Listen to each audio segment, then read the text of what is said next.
Hello everybody and welcome. In this video I'm going to show you all controls on your SteelSeries Tusq.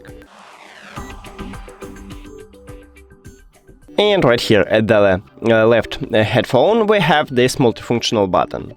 So if you press one time on this button you will play or pause the song. So press on it.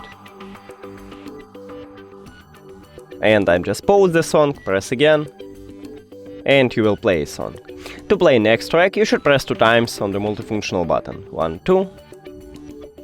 Here we go. And to play previous track, you should press 3 times on the multifunctional button. 1, 2, 3. And also, with this multifunctional button, we can call Google Assistant, so you should press and hold this button. And right here, we should see this microphone icon. And as you can see, we have it, so it works also.